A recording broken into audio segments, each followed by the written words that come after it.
हात लावा फक्त जो मागच राहत आहे थोडं साईड दिसत आहे सगळ्या मला एकदा सगळे इकडे बघा समोर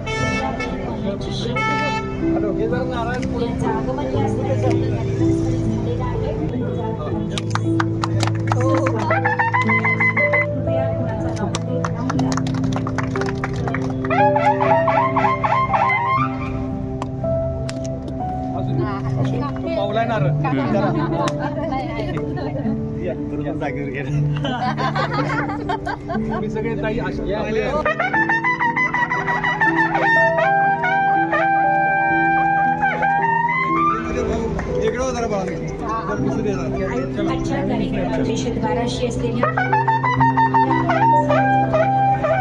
वाजवूयात का? टाळ्या वाजवून आपण त्यांचं स्वागत करतोय माननीय डॉक्टर प्रियाताई शिंदे. त्याचबरोबर आजचे आपले आयोजक माननीय संग्रामदादा बर्गे, माननीय कीर्ती संघ विलासपूर, सुजाताताई पाटोळे, अरुणाताई पवार, आशाताई साळुंखे, वैशालीताई थोरात, मनीषाताई चव्हाण, अर्चनाताई महाडिक, प्रीतीताई पवार, प्रियांकाताई शिंदे आणि माननीय शीतलताई चव्हाण या सर्व मान्यवरांच्या हस्ते दीप प्रज्वलन आणि अवघ्या महाराष्ट्राचं आराध्य दैवत असलेले श्रीमंत शिवाजीराजे भोसले महाराज, छत्रपती शिवाजी महाराजांच्या प्रतिमेला पुष्पार्पण करून आणि दीप प्रज्वलन करून आजच्या या महोत्सवाचं उद्घाटन कार्यक्रमाला आपण सुरुवात करत आहोत.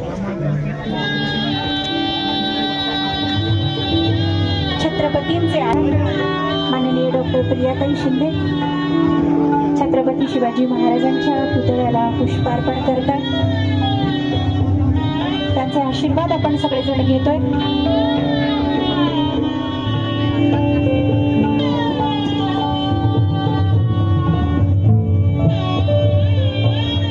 गृहलक्ष्मी ते उद्योगलक्ष्मी महोत्सव 2025. सुस्वागतम सुस्वागतम.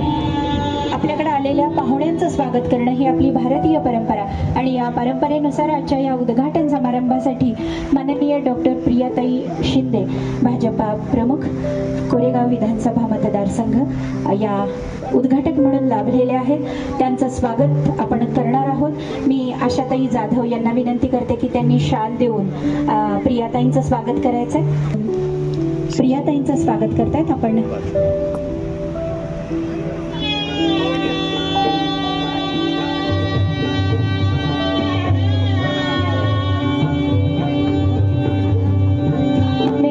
अनिलजी पिसाळ साहेब, मी आपल्याला विनंती करते की आपण व्यासपीठावरती यायचे. माननीय अनिलजी पिसाळ साहेब,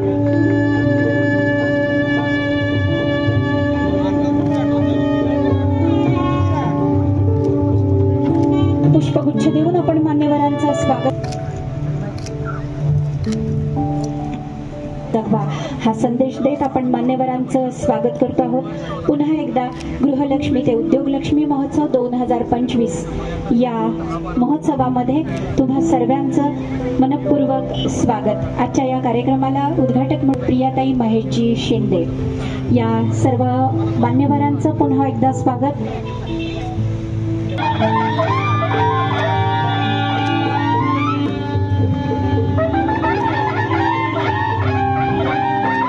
पिसाळ साहेबांनी झाडे जगवा झाडे लावा हा पर्यावरणाचा संदेश आपण या स्वागतातून देतो आहोत. स्वागत करतो. काही आयोजकांच्या वतीने व्यासपीठावरती आमंत्रण आहे.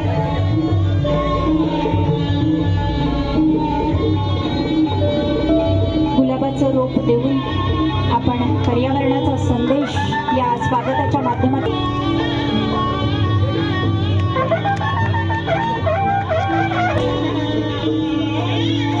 माननीय कांबळे साहेब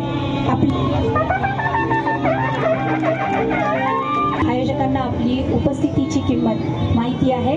पुन्हा एकदा सर्व मान्यवरांचं आणि सर्व उद्योजकांचं, ग्राहकांचं आणि नागरिकांचं इथं मनापासून मी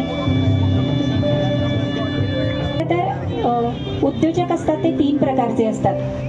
ज्यांना की नाही बाळकडू घरातच मिळालेलं असतं, त्या जन्मानच उद्योजिका असतात.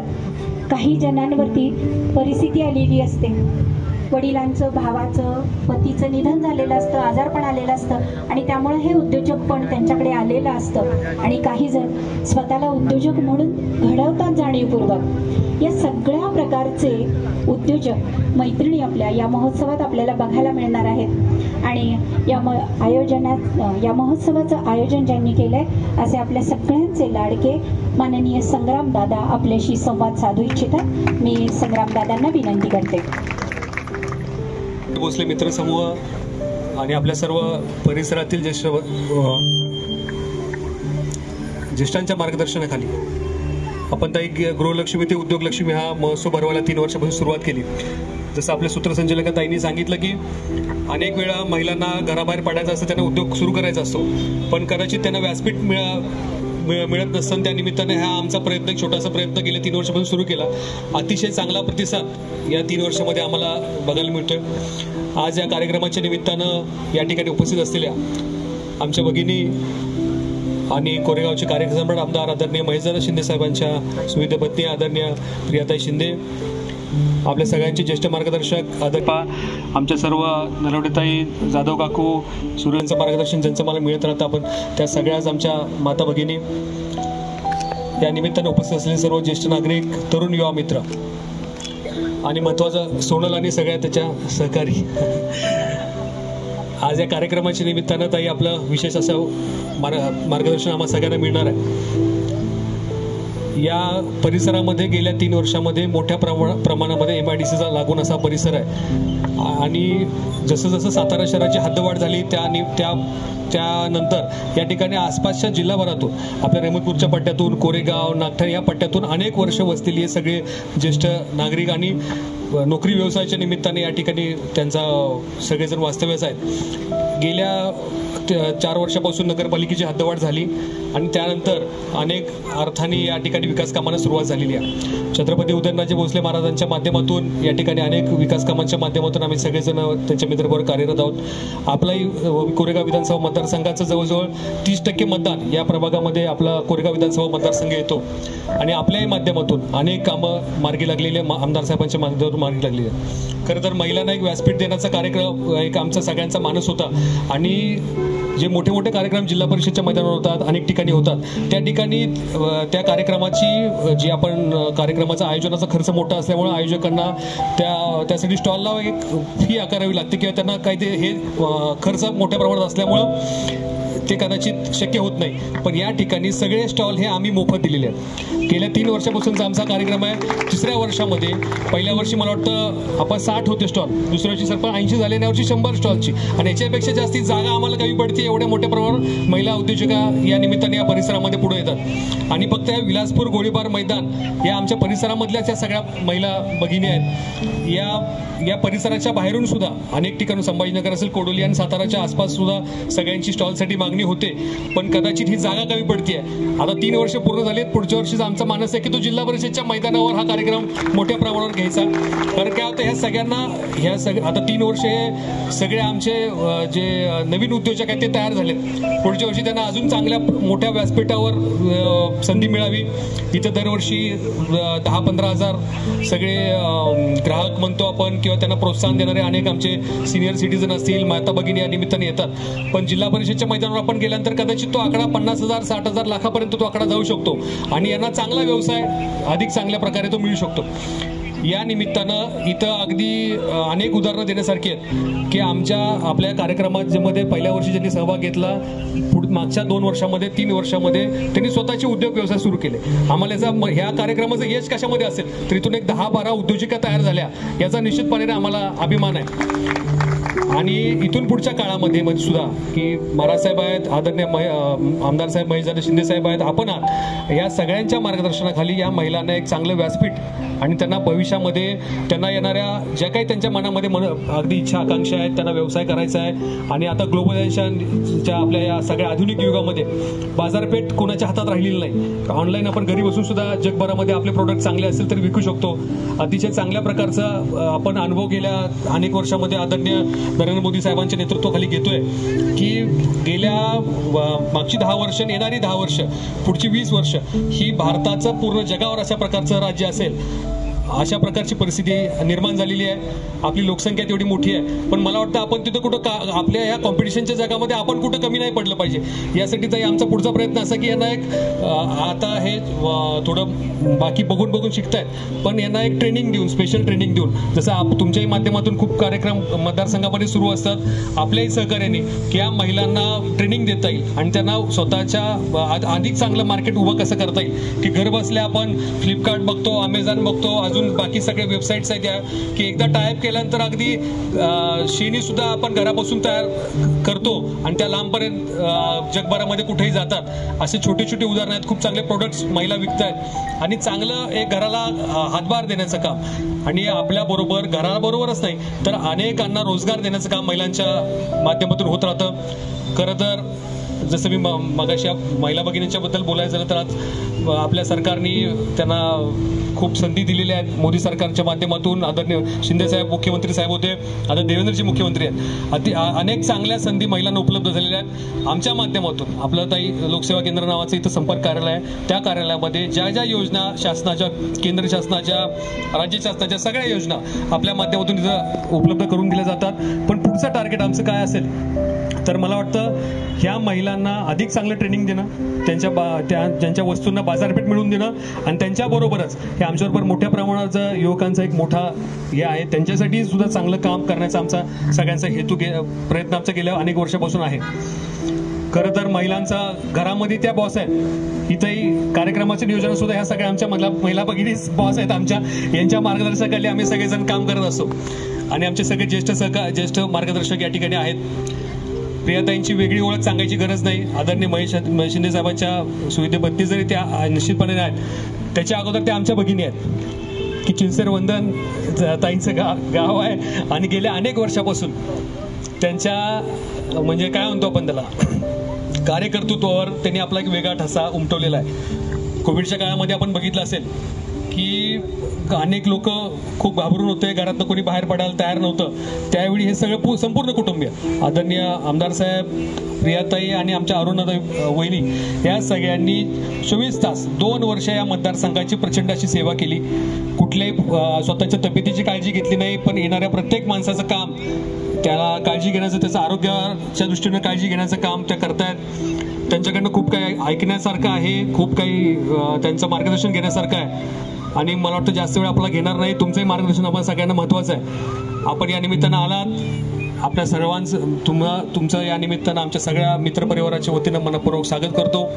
इथून पुढे आपलं मार्गदर्शन आम्हाला सगळ्यांना मिळत राहू आणि सर्व माता, आपल्या सगळ्या स्टॉलधारक ज्या काही महिला माता भगिनी या ठिकाणी उपस्थित आहेत, मनापासून आपलं सगळ्यांचं या ठिकाणी स्वागत. की आपण दरवर्षी म्हणजे मी जसं म्हटलं की दरवर्षी याचा उत्साह वाढतोय, संख्या वाढतीये, या ठिकाणी भेट देण्याची ग्राहकांची संख्या, आम्हाला प्रोत्साहन देण्याची संख्या वाढतीये. मनापासून आपल्या सगळ्यांचे आभार व्यक्त करतो आणि सर्वांचं पुन्हा एकदा स्वागत करून मी थांबतो. जय जय महाराष्ट्र. मला तुम्हाला सांगायला आनंद होतो की मागच्या वर्षी 2024 साली जो महोत्सव झाला त्यामध्ये 10 लाखाच्या आसपास या महोत्सवामध्ये उलाढाल झालेली आहे आणि या सगळ्यांच्या साक्षीने मी तुम्हाला ग्वाही देते की हा आकडा वाढतच जाणार आहे दरवर्षी आणि आपलं मार्गदर्शन आमच्यासाठी महत्त्वाचं आहेच. तत्पूर्वी एक स्टॉलधारक म्हणून माननीय किरणजी आपलं मनोगत व्यक्त करतील. मी त्यांना विनंती. आदरणीय प्रियाताई मॅडम, आपले संग्रामदादा इथं सलग 3 वर्ष आपले लाडके खासदार उदयनराजे भोसले यांच्या मार्गदर्शनाखाली हा आयोजन करतात ह्या महोत्सवाचं. तर माझ्या वहिनी आहेत, त्यांचा आज पण इथं टॉल आहे परीज किचन नावानी. तर ते घरातून करायच्या किंवा व्हॉट्सअपवर स्टेटसवर टाकून काम चालू असायचं, पण त्या पहिल्या वर्षीपासून इथं स्टॉल लावतायत आणि त्यातून त्यांना एक कॉन्फिडन्स आला मी पण करू शकते. आणि आता गोळीबार मैदान मैदान इथं चांगलं रेंटनी जागा घेऊन दादांच्याच हस्ते त्याचं उद्घाटन झालं. परीस कॉर्नर नावाने त्यांचा व्यवसाय आता 1 वर्ष चांगल्या पद्धतीने सुरू आहे. तर जसं दादांच्या नावातच या प्रकल्पाचे आहे गृहलक्ष्मी ते उद्योगलक्ष्मी, तर नावच दादा एकदम प्रेरणादायी आहे की गृहिणीने फक्त गृहिणी न राहता गृहिणी ते उद्योगलक्ष्मीपर्यंत प्रवास करावा असा त्यांचा एक विजन त्यामागं आहे. महिन्यांना पाठबळ देण्यासाठी संग्रामदादा हे अतिशय चांगलं काम इथं करत आहेत. आणि जसं त्यांचं एक मिशन आहे की जिल्हा परिषदच्या ग्राउंडवर पण हा मोठ्या प्रमाणावर महोत्सव घ्यावा, तर तो नक्कीच सक्सेसफुल होईल. आणि माझं सक्सेस अबॅकस इन्स्टिट्यूट आणि आमच्या पाटील परिवारातर्फे त्यांना जे काही सपोर्ट लागेल त्यासाठी ते आम्ही नक्की करू. आणि या प्रोजेक्टला शिंदे आणि सन्माननीय व्यासपीठ उपस्थित विलासपूर गोळीबार मैदानामधली नागरिक आणि स्टॉलधारक मित्रमैत्रिणींनो, या ठिकाणी गेली 3 वर्ष बर्गेसाहेब चांगलं कार्यक्रम करतायत आणि दोघांमधल्या महिलांना उद्योगात प्रवृत्त करतायत. आता आपल्याला हा उद्योग करत असताना केवळ तात्पुरता वर्षातनं 3 व 4 दिवस करून जमणार नाही. काय स्वायत्त संस्था निर्माण झाल्यानंतर झालेली आहे, पण त्यानंतर आपण या ठिकाणी अशी एक जागा मोक्याची मिळू की खरोखर ज्या महिलांना उद्योग करण्याची आवश्यकता आहे त्यांच्यासाठी आपण प्राधान्याचे स्टॉल दिले जातील. अशा देवचं काम यापुढे घ्यावं हातात, त्यांना पूर्ण सहकार्य आमचं लाभेल. मित्रांनो, या ठिकाणी त्यांचं कार्य हे कार्य अतिशय चांगल्या प्रकारचं आहे, म्हणजे लोकोपयोगी आहेत की जवळजवळ 250 लोकांना पंतप्रधानांनी जे हे केलं त्याप्रमाणे आपण कार्ड दिली आहेत. आयुष्यमान भारत हे कार्ड दिले आहेत. यापुढं 12 अंकी रेस्टिंगला आपण काम करणार आहोत.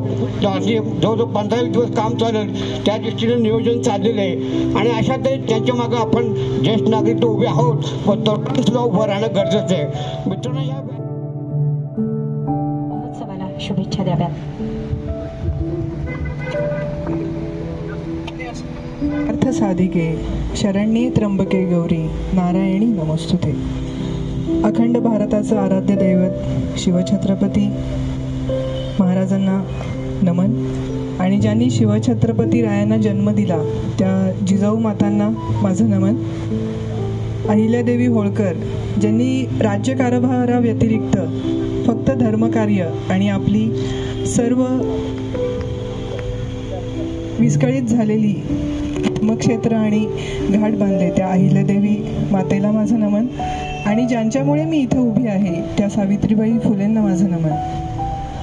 आज गृहलक्ष्मी ते उद्योगलक्ष्मी या कार्यक्रमाच्या उद्घाटनाच्या निमित्त उपस्थित व्यासपीठावरील पारेख काका, सरपंच दादा आणि सर्व सोनलताईंच्या मैत्रिणी आणि इथल्या सर्व प्रभावी गृहलक्ष्मी मी म्हणेन, ज्यांनी हा सर्व कार्यक्रम आयोजित केलेला आहे. आणि संग्रामदादांना मार्गदर्शन आणि आशीर्वाद ज्यांचे आहेत ते सर्व ज्येष्ठांची संख्याही इथे जास्त आहे आणि तितकेच तरुण मंडळी संग्रामदादांच्या साथीला आहेत. तर ज्येष्ठांचे आशीर्वाद संग्रामदादांच्या पाठीशी आहेत आणि हे खूप अवघड असतं. म्हणजे एवढे ज्येष्ठ तुमच्या कार्यक्रमाला आलेत म्हणजे त्यांच्यासमोर फार त्यांच्या दोरीवर चालत नाही. त्यामुळे त्या सगळ्यांचे तुमच्या मागे आशीर्वाद आहेत आणि तेवढीच तरुणांची खंबीर साथ आहेत. आणि तेवढ्याच विलासपूरच्या ह्या सगळ्या लक्ष्मी मातांचा आशीर्वाद आणि साथ तुमच्यासोबत आहे. तर तुम्हाला खूप खूप शुभेच्छा. तुमच्या सर्व मनोकामना पूर्ण होत.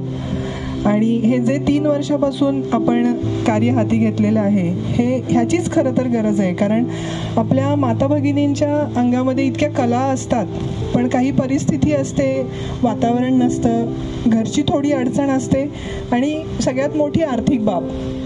त्यामुळे आपण जर मोठे महोत्सव बघितलं तर मी बरेच अटेंड केलेत, पण अगदी पुसेगावच्या कृषी प्रदर्शनात सुद्धा 21,000 5 दिवसाचे स्टॉलला घेतात.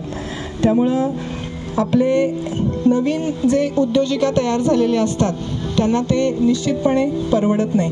तर हे जे तुम्ही मोफत स्टॉल इथं दिलेले आहेत आणि तिथून भणंग व्यवसाय आहे, आत्ता किरण दादांनी सांगितलं तो व्यवसाय आहे, तर अशा उद्योजिका त्यांना एक नवी उमेद आणि एक प्लॅटफॉर्म मिळतो. तर ही पहिली संधी देणारं माणूस हे खूप महत्त्वाचं असतं. कारण तुम्ही जर लक्ष्मी मित्तलांची कहाणी बघितली तर मध्यम वर्गीय कुटुंबातला तरुण मुलगा आणि त्यांच्या समाजाने सुरुवातीला उद्योगाला त्यांना 5 लाख रुपये दिले आणि आज ते काही वर्षापूर्वी तर जगातले सर्वाधिक 1 नंबरचे आर्थिक उद्योगपती होते. तर ही जी सुरुवात असते त्यावेळी त्यांनी दिलंच नसतं कोणी, तर एक कुठंतरी ते मध्यमवर्गीय मुलगा आणि कुठंतरी नोकरी करत असलेला आपल्याला दिसला असता. तर ही पहिलं पाऊल टाकायला जो मदत करतो आपला पाया उभा राहायला, त्याची खरंच एक खूप योगदान असतं आणि ते खूप मोठं काम. कारण मोठं झाल्यानंतर खूप जण आपल्या सोबतीला येतात की आम्ही तुमच्या सोबतच आहोत, पण सुरू करून देणारा हा खूप महत्त्वाचा असतो आणि त्याला कोणी कधीही महत्त्वाचं काम तुम्ही करताय. आज इथं कार्यक्रमानिमित्त सगळ्या माता भगिनी जास्त आहेत म्हणून मला 2 गोष्टींचा उल्लेख करावासा वाटतो की आत्ता कोरोनानंतर जर आपल्यासमोर कुठलं संकट असेल सगळ्यात मोठं तर ते कर्करोगाचं आहे. प्रत्येक गावामधून जवळजवळ 10 ते 15 पेशंट निश्चितपणे कर्करोगाचे आपल्याला आढळत आहेत. दुसरा जो सगळ्यात मोठा धोका आहे तो आहे डायबिटीसचा. आपण गेल्या 10 वर्षामध्ये प्रचंड प्रगती केलेली आहे माननीय पंतप्रधान मोदीजींच्या नेतृत्वाखाली. कारण राष्ट्रप्रथम या भावनेनं काम करणारं नेतृत्व आपल्याला मिळालेलं आहे. त्यांना स्वतःचा संसार नाही, त्यामुळे पूर्ण देशाला आपला परिवार समजून त्यांनी जी काही प्रगती केलेली आहे असं एकही क्षेत्र राहिलेलं नाही आहे की जिथं काम करायचं राहिलेलं नाही आहे. म्हणजे जसं अगदी आर्मीची बॉर्डर असो ते गर्भिणीतल्या बाळाचं पोषण इथंपर्यंत सगळीकडे अंतराळवीर असो किंवा आपलं चांद्रयान 3चं प्रक्षेपण झालेलं आहे. काही वर्षापूर्वी आपण बघत होतो की ब्रेन ड्रेन होत होता, म्हणजे सगळ्यात बुद्धिमान वर्ग आहे तो परदेशी जात होता. कारण जे संशोधनाचं काम तो फंड आपल्याला मिळत नव्हता, पण तो मोदीजींनी सुरू केला. स्टार्टअप इंडिया सुरू केली, जी करोडो रुपयांना आपण शस्त्रास्त्र घेत होतो ते मेक इन इंडिया सुरू केलं आणि आज शस्त्रास्त्र ही आपल्या भारतात कमी किमतीत तयार होत आहेत आणि प्रत्येक सैनिकाकडे AK-47च्या लेवलचं जे शस्त्रास्त्र आहे ते क्वालिटीचं आणि कमी किमतीत हे आपल्याला मिळतं आहे. तर असे पंतप्रधान आपल्याला लाभलेले आहेत आणि आपण जवळजवळ 10 वर्षापूर्वी 20व्या स्थानावर होतो जगामध्ये अर्थव्यवस्थेच्या बाबतीत. ते आज आपण बघितलं तर आपण 5वी मोठी अर्थव्यवस्था झालेलो आहोत. जी काही ध्येय धोरणं मोदीजींनी अवलंबली त्याचा हा परिपाक आहे आणि लवकरच आपण 3री मोठी महासत्ता होतोय. पण दुर्दैवाची एक गोष्ट आहे की आपण जगामध्ये डायबिटीस या व्याधीमध्ये देखील 1 नंबरला आहोत आणि त्याचं जर मूळ आपण बघितलं तर त्याचं मूळ आहे तेलातली भेसळ. कारण आपला पाककृती जो आपला संस्कार आहे जो स्वयंपाक आहे तेलाच्या फोडणीशिवाय तो होत नाही. त्यामुळे जगामध्ये जेवढं तेलाचं उत्पन्न होतं त्याच्या पेक्षा जास्त विक्री ही भारतामध्ये होते. तर मग हे तेल एवढं येतंय कुठून, तर 70% भेसळ ही तेलामध्ये आहे. म्हणजे कुठलंही तेल तुम्ही घ्या. 20-25 वर्षापूर्वी आपण जेव्हा TV आला आणि पहिल्या सफोल्याच्या ॲड यायला लागल्या की ट्रिपल रिफाईंड तेल घ्या आणि शेंगदाण्याच्या तेलाने हार्ट अटॅक सॅच्युरेटेड फॅट्स वाढतात, तर हे अगदी कॅल्क्युलेटेड एक षडयंत्र होतं. त्यांनी ती सॉल्वंट असलेली पाण्यासारखी पातळ तेलं रिफाईंड सुपर रिफाईंड नावाखाली कंटिन्युअस बॉम्बार्डिंग झालं. 100 वेळा एक खोटं सांगितलं की ते आपल्याला खरं वाटतं आणि मग हे कोण नटनटी मोठे आयडॉल आपले ते सांगणार आपण ऐकणार. आणि जेव्हा हे पॅकेटमधलं आणि तुम्ही जर बघितलं तर तेव्हा कुठल्याही खेड्यातल्या माणसाला हार्ट अटॅक पॅरालिसिस हे डायबिटीस हे काहीही नव्हतं. आणि जेव्हा ही पाकिटातली तेलं स्वस्त किमतीमध्ये आपण घाण्याचं तेल काढायचो दर दिवाळीत, प्रत्येकाकडे भुईमुगाच्या शेंगा असायच्या आणि ते निमान 6 महिने चालायचं.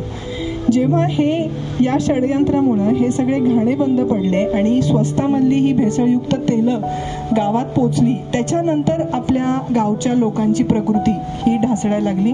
आणि आता आपण बघितलं तर खेड्यातल्याही माणसाला 40-50ला डायबिटीस होतो आणि शहरातल्याही होतो. तेव्हा हा फक्त शहराचा व्याधी होता. तर आपण अत्यंत जागरूक गृहिणी आहात, त्यामुळं आपण जर आपलं आरोग्य टिकवायचं असेल, आपल्या कुटुंबाचं आरोग्य टिकवायचं असेल तर पहिलं आज तुम्ही संकल्प करा की आज घरातलं तेल तुम्ही बदला आणि शुद्ध घाण्याचं तेल हे आपण वापरलं पाहिजे. जोपर्यंत आपल्याला आपल्याला माहीत नाही तोपर्यंत ठीक आहे, पण जेव्हा आपल्याला ह्याचं ज्ञान झालेलं आहे तेव्हा आपल्या मुलाचं, आपल्या सासू सासऱ्यांचं, आपल्या नवऱ्याचं आरोग्य, आपला स्वयंपाकघर आपल्या अखत्यारीत आहे, ही आपली जबाबदारी आहे. आणि मला नाही वाटत हा बदल आपण जर केला तर पुढची पिढी आपल्याला माफ करणार नाही. दुसरं जे आहे ते म्हणजे अति प्रमाणात होणारा कीटकनाशक आणि रसायनांचा वापर शेतीमध्ये. त्यामुळे आपण निदान आपल्या घरापुरता जर सेंद्रिय पालेभाज्या आणि फळभाज्या हे आपण केलं, कारण तुम्ही अत्यंत सृजनात्मक काम करणाऱ्या महिला आहात, तुम्हाला काही कठीण नाही. घराभोवती एखादा गुंठा जागा असेल किंवा टेरेसमध्ये 10 कुंड्या जरी असतील तरी आपण आपल्या घरापुरतं हे करू शकतो. 5 पालेभाज्या, 5 फळवर्गीय आणि 5 वेलवर्गीय जर तुम्ही लावले तर तुम्ही फक्त तुमच्या कुटुंबासाठी नाही तर तुमच्या घरी येणाऱ्या आपल्या नातेवाईकांनाही पुरवू शकाल एवढा पालेभाज्या आपण निश्चितपणे करू शकतो. तर ही सुरुवात आपण आपल्यापासून जर केली तर मला नाही वाटत हे कर्करोगाचं जे आणि डायबिटीसचं जे भयानक जाळं हे आपल्या भारतामध्ये विणले. कारण तुम्ही जर गेलात डायबिटीस झाल्यावर डॉक्टरकडे तर ते सांगतात की ही आता आयुष्यभर घ्यायची गोळी, डायबिटीस आणि BP. त्यामुळं आपली मानसिकता होते. मी माझ्या मैत्रिणीचं उदाहरण सांगते. 2020ला कोविडचा काळ होता तो, आणि युवराज पवारांची मुलगी मृणालिनी पवार माझी मैत्रीण आहे, 2 वर्षांनी लहान आहे माझ्यापेक्षा. तिचा फोन आला की अगं प्रिया, माझ्या आई वडिलांना 30 वर्षापासून BP डायबिटीस आहे आणि मला झाला आणि गेले 4 महिने मी घेते औषधं. मी म्हटलं म्हणजे तिची पूर्ण मानसिकता की आता मला डायबिटीस झालाय, BP झालाय, आता मी मरेपर्यंत ह्या गोळ्या खाणार. म्हटलं असं काही नाही की तुझ्या आई वडिलांना आहे तुला झालाच पाहिजे. तर तू म्हटलं तेल कोणतं वापरते, तर ती राईस ब्रँड तेल वापरत होती. म्हणजे एक स्टेटस सिम्बॉल असतो ना की मी ते. तर म्हटलं तू अगदी, मी सहजपणे तिला सांगितलं की तू फक्त तुझ्या घरातलं तेल बदल आणि लाकडी घाण्याचं तेल तू सुरू कर. पण सुदैवानं तिनं ते ऐकलं. तिनं दुसऱ्याच दिवशी तिला ते मिळालं. बरोबर 4 महिन्यांनी मला तिचाच फोन आला की डॉक्टरच्या मार्गदर्शनाखाली माझी BP आणि डायबिटीस दोन्ही गोळ्या बंद झाल्यात. परत 2 वर्षांनी फोन आला की मला हलकं वाटतंय, मला फ्रेश वाटतंय, प्रकृती सुधारली आहे. परवा बापूंनी 2 कोल्ड प्रेसचे घाणे सुरू केलेत. 20 लाखाचा प्रकल्प त्यांनी सुरू केलाय आणि आपलं पंतप्रधान सूक्ष्म अन्न प्रक्रियामधूनच केलाय त्यांनी. तेव्हा ती मला भेटली तर ती चक्क मला 5-6 वर्षांनी तरुण वाटली. तर हा मी माझा अनुभवलेला अनुभव आहे, म्हणजे प्रत्यक्ष. आणि हे कुठं मी असं कॅम्पेनिंग वगैरे करायला गेलेले नव्हते, सहज सांगितलेली गोष्ट आहे. हे वास्तव आहे आपलं. फक्त ते त्या तन्मयतेने लोकांनी लक्षात घेतलं पाहिजे आणि केलं पाहिजे. पुढचा विषय काय येतो की मग परवडत नाही, पण हे 100% परवडतं. कारण तुम्हाला मी सांगते, शेंगदाणा जर घ्यायचा झाला तर 90 ते 120 रुपये किलो मिळतो. 3 किलो शेंगदाण्यातून 1 किलो तेल निघतं, बरोबर. तुम्ही सगळ्यात चांगलं जेमिनीचं तेल 100-150 ते 185च्या रेंजमध्ये घेता, बरोबर. त्यात असतं 70% सॉल्व्हंट. बरं, ते लागतं 4 चमचे, तेव्हा घाण्याचं तेल लागतं 2 चमचे. ॲक्च्युली 40%च लागतं. त्यामुळे 150च्या दुप्पट 300, आणि हे तेल आपल्याला साधारण 270 ते 310च्या दरम्यान मिळतं. त्यामुळं हिशोब हा आर्थिक कुठंच चुकत नाही. जेवणाची चव वेगळी राहते आणि आपलं आरोग्य राहतं. हा तिहेरी फायदा आहे. दुसरं सगळ्यात जास्त वापरलं जातं ते सोयाबीन तेल. तर सोयाबीनचा हिशोब मी तुम्हाला सांगते. कमीत कमी 5,000 रुपये क्विंटल असा जर रेट धरला तर 7 ते 8 किलो तेल हे 100 किलो सोयाबीनमधून निघतं. दगडी घाणी जर तुम्ही समोर बसून तेल गाळलं तर डांबरासारखं चिकट तेल निघतं. आणि जर तुम्ही सोयाबीन जे तेल खाताय आता, आणून बघा ते तसं आहे का, ते पामतेल आहे. आणि पामतेल हे हार्ट अटॅकचं सगळ्यात मोठं कारण आहे. तुम्ही बाहेर स्टॉलवर कुठेही तळलेल्या वस्तू खाल्ल्या तर ते 100% पामतेलात केलेले असतात. तर ही गोष्ट ही तुम्ही कोणीही पडताळून बघा. आता तुम्ही व्यावसायिक आहात, हिशोब लावणं किती फायदा किती तोटा हे तुम्हाला माहिती आहे. त्यामुळं हे सगळे आपल्या हिशोबात बसतंय. त्यामुळे ह्याचा निश्चितपणे आपण सगळ्या माता भगिनींनी विचार करावा. आणि नुसतं विचारच नाही तर या गृहलक्ष्मी ते उद्योगलक्ष्मी या उद्घाटनाच्या या प्रसंगी या 3ऱ्या पर्वामध्ये आपण हा सगळ्यांनी संकल्प करावा आणि संग्रामदादांना येऊन सांगावं की आम्ही आता आहे ते तेल फक्त देवालच्या दिव्यासाठी वापरू आणि खायला आपलं घरचं घाण्याचं तेल घेऊ. तर हाच एक संदेश मला आपल्याला या निमित्तानं द्यायचा होता. बाकी आपल्या सर्व कामासाठी, पुढच्या व्यवसायासाठी आपल्याला खूप खूप शुभेच्छा. आणि सोनलताई आणि संग्राम यांना माझ्या खूप खूप शुभेच्छा. ते माझे छोटे बंधू आहेत. माझ्या मोठ्या बंधूंचं नाव पण संग्रामच आहे. तर आपल्याला खूप खूप शुभेच्छा आणि आमदार महेश दादांवर आपलं जे आपुलकी आणि प्रेम आहे ते असंच अखंडित राहू देत. उदयन महाराजांचे ते पट्टे आहेत अत्यंत जवळचे, तर महाराजांचे आशीर्वाद कायमच आपल्या पाठीशी असतात, ते कायमस्वरूपी आपल्या पाठीशी राहू देत अशी मी या प्रसंगी इच्छा व्यक्त करते. धन्यवाद देते आणि या कार्यक्रमासाठी अत्यंत आपुलकीनं मला बोलवलं त्याबद्दल पुन्हा एकदा धन्यवाद. आपल्या उपस्थितीचे मनापासून मानते, मूल्य आपल्या उपस्थितीचे मनापासून मानते आणि इथे उपस्थित राहिल्याबद्दल तुमचे मी प्रथमतः आभार मानते. श्रीमंत छत्रपती उदयनराजे भोसले यांचे समर्थक व विलासपूर गोळीबार मैदान येथील सर्व मित्र यांचेही मी प्रथम आभार मानते. संग्रामदादांनी गृहलक्ष्मी ते उद्योगलक्ष्मी महोत्सव 2025 हा आयोजन करून येथील सर्व स्टॉलधारकांना संधी दिली, त्याबद्दल संग्रामदादांचे मनापासून आभार. तसेच स्वतःचा व्यवसाय उभारण्याचा आणि उद्योजक बनण्याचं स्वप्न घेऊन इथे महिला येत असतात आणि त्यांना संधी देण्याचं काम संग्रामदादा करतात आणि त्यांच्यामुळे अनेक महिलांना खूप चांगल्या प्रकारे फायदा होतो. त्यामुळे संग्रामदादांचे सर्व स्टॉलधारक महिला आणि आम्ही सर्व इथे उपस्थित असलेल्या महिलांकडून त्यांचे आभार. तसेच आपल्या कार्यक्रमाच्या उद्घाटन प्रसंगी महेशदादा शिंदे यांच्या सुविद्य पत्नी प्रियाताई महेशजी शिंदे येथे उपस्थित राहिल्या, त्यापासून आणि आम्हा सर्वांना खूप छान पद्धतीने त्यांनी मार्गदर्शन केले, त्याबद्दल मी त्यांचे आभार मानते. तसेच इथे उपस्थित असणारे आपले सर्व सिनियर सिटीजन तसेच महिला अधिकारी उपस्थित राहिल्या व आपल्या कार्यक्रमाची शोभा वाढवली, त्याबद्दल त्यांचेही आभार. आणि इथे महिला ह्या मुळात कष्टाळू, काटकसरी आणि कुशल असतातच, पण त्यांना संधी उपलब्ध होत नाही. पण ह्या संधी संग्रामदादा या गृहलक्ष्मी ते उद्योगलक्ष्मी महोत्सवामुळे निर्माण करून देतात आणि त्याच्यामुळे महिलांना संधी मिळते आणि त्यांचा या महोत्सवामध्ये त्यांना काहीतरी फायदा होतो. आणि ह्याही वर्षी महिलांना अशी संधी मिळाली आणि ह्या स्टॉलधारकांना खूप असा त्यांचा फायदा होऊ दे आणि ह्या प्रसंगी ह्या तिसऱ्या महोत्सवामध्ये त्यांची खूप छान अशी कमाई होऊ दे अशी मी त्या सर्व महिलांना सदिच्छा देते. आणि मी या प्रसंगी आभार प्रदर्शन आपला कार्यक्रम संपला. माननीय पारेख काका, प्राध्यापक अरविंद बिभुते, R इंगळे, ॲडव्होकेट सूर्यकांत बर्गे साहेब, विष्णू गुजर साहेब, माननीय प्रकाश देशमुख, मुरलीधर जगताप साहेब, उत्तम अवघडे साहेब, एक सुंदर आठवण कॅमेऱ्यामध्ये बंद होतीये. आपण सर्व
तर या महोत्सवाचं आयोजन आपल्या सर्वांचे नेते श्रीमंत छत्रपती उदयनराजे भोसले मित्र परिवार जो आमचा विलासपूर गोळेबार मैदानामध्ये आहे त्या सर्वांच्या माध्यमातून या ठिकाणी गेले 3 वर्षापासून हा महिलांसाठी गृहलक्ष्मी ते उद्योगलक्ष्मी हा महोत्सव सुरू असतो. या महोत्सवाचं 3रं वर्ष आणि वर्षानुवर्ष गेल्या 3 वर्षामध्ये आमचा अनुभव असा पहिल्या, दुसऱ्या आणि आता 3ऱ्या वर्षी अतिशय चांगला प्रतिसाद ग्राहकांचा, आमच्या सगळ्या मार्गदर्शकांचा, माता भगिनींचा महोत्सवाला मिळतोय. कुठल्याही प्रकारचं शुल्क यासाठी या स्टॉलधारकांकडून आपल्या सगळ्या आयोजकांकडून कुठलं आकारलं जात नाही. त्यांना एक व्यासपीठ उपलब्ध व्हावं आणि त्यांना एक मार्केटमध्ये येण्यासाठी, त्यांच्या प्रॉडक्टला मागणी काय आहे मार्केटचा अभ्यास होण्यासाठी आणि स्वतःच्या हातात जे कलागुण त्यांचे आहेत त्या सगळ्यांना एक चांगल्या प्रकारचा अनुभव येण्यासाठी खरं तर आम्ही या महोत्सवाचं आयोजन करत असतो. अतिशय चांगला प्रतिसाद आहे. 3 दिवसाचा कार्यक्रम आहे. आज आपण पाहिलं तर आदरणीय प्रियाताई शिंदे यांच्या हस्ते या महोत्सवाचं उद्घाटन झालं. 10, 11 आणि 12 तारखेपर्यंत रविवारी आपल्याचा समारोप आहे आणि समस्त आपल्या माध्यमातून इलेक्ट्रॉनिक मीडियाच्या माध्यमातून सातारकरांना माझं आव्हान आहे. या सगळ्यात महिला उद्योजक आहेत. त्यांना कुठली उद्योजकीय पार्श्वभूमी त्यांच्या नाही आहे, घरात कोणी उद्योजक नाही आहे, पण त्यांना भविष्यामध्ये कुटुंबाला हातभार लावणे असेल, अनेक गोष्टी असतील आपल्या इच्छा आकांक्षा पूर्ण करण्यासाठी त्यांना ज्या काही त्यांच्या संकल्प त्यांनी केले आहेत त्या सगळ्यांच्या पूर्णत्वास जाण्यासाठी हे अशा प्रकारचे कार्यक्रम निश्चितपणे सातारमध्ये अनेक ठिकाणी होतातच. पण आमच्याही माध्यमातून या सगळ्या महिलांना व्यासपीठ देण्याचा आमचा सगळा मित्रपरिवारचा मानस आहे आणि दरवर्षी 10 ते 15 हजार नागरिक या महोत्सवाला भेट देतात. यावर्षी तो आकडा अधिक वाढत जाईल अशी आमची अपेक्षा आहे. नियोजनामध्ये कुठं कमतरता राहू नये सगळेच आमचे कार्यकर्ते, स्वयंसेवक, आमचे सर्व ज्येष्ठ नागरिक संघाचे मार्गदर्शन यांच्या माध्यमातून हा कार्यक्रमाचं नियोजन सुरू आहे.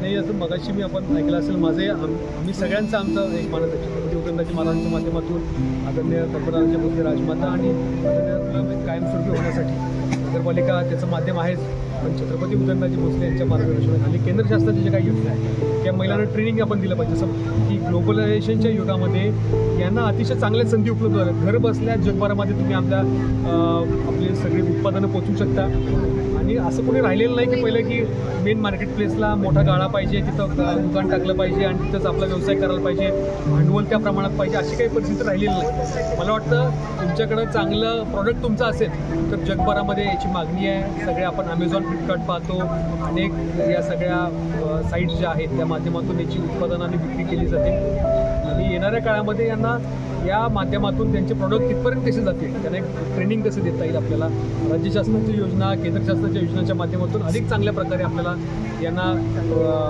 ज्याला आपण स्किल डेव्हलपमेंटच्या असं ज्याला म्हणू आपण एक प्रोग्राम घेऊन वारंवार यांचा एका प्रोग्रामनी अशा गोष्टी होणार नाही, त्याला वारंवार प्रयत्न करावे लागतील. आम्ही सगळेजण त्यासाठी निश्चितपणे प्रयत्न करू.